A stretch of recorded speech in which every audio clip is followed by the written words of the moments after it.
আজকের যে final outcome সেটাতে ক্রিটিক্যাল পেশেন্ট আছে এই মুহূর্তে 8 জন, আর সিভিয়ার ক্যাটাগরিতে আমাদের পেশেন্ট আছে 13 জন, আর বাকি পেশেন্টগুলো আছে আরও 23, সেটা হচ্ছে ইন্টারমিডিয়েট ক্যাটাগরিতে।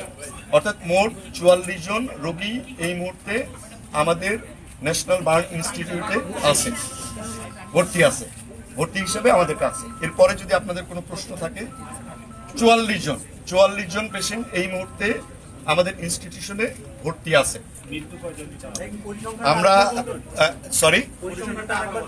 শিওর, আমাদের ক্রিটিক্যাল ক্যাটাগরিতে মোট আছে 8 জন, আমাদের সিভিয়ার ক্যাটাগরিতে আছে 13 জন এবং ইন্টারমিডিয়েট ক্যাটাগরিতে আছে 23 জন।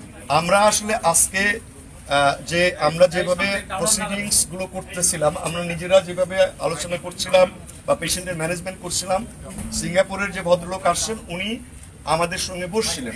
অ্যাকচুয়ালি উনি সরাসরি কোনো চিকিৎসা পদ্ধতি বা রোগীদের সঙ্গে উনি কোনো কথা বলেননি। আমরা যে রোগীগুলো নিয়ে যে আলোচনাটা আমরা করেছি, আমাদের সাথে উনিও কিছু মতামত দিয়েছেন। এই মতামতের ভিত্তিতে আমরা ক্যাটাগরি এবং ম্যানেজমেন্ট প্রোটোকলটা আবার ঠিক করেছি। আপনারা জানেন যে এর আগেও আমরা বলেছি যে বার্নের ম্যানেজমেন্ট একটা ডাইনামিক প্রসেস।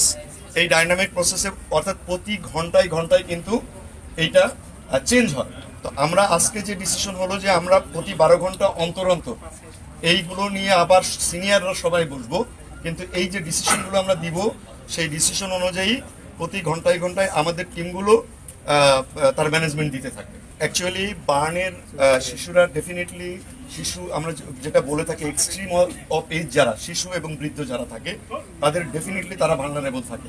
ওই পয়েন্টগুলো আমাদের আগের মতো, আমাদের তো এর আগেও শিশুদের ডেফিনেটলি রেগুলার বেসিসে আমরা চিকিৎসা করে থাকি। ওই পয়েন্টগুলো মনে রেখেই তাদের জন্য যেটা প্রযোজ্য সেইভাবে আমরা ম্যানেজমেন্ট প্রোটোকল ঠিক করেছি। আসলে ভালনারেবলিটি শুধু শিশু বা বয়স্কর জন্য না, অন্যান্য যে পয়েন্টগুলো অর্থাৎ বার্নের পার্সেন্টেজ কেমন, বার্নের থিকনেস কেমন, সাথে ইনহেলেশন ইনজুরি কেমন, এইগুলোর উপরে বেস করে আমরা বার্নের এই সিভিয়ারিটিটা আসলে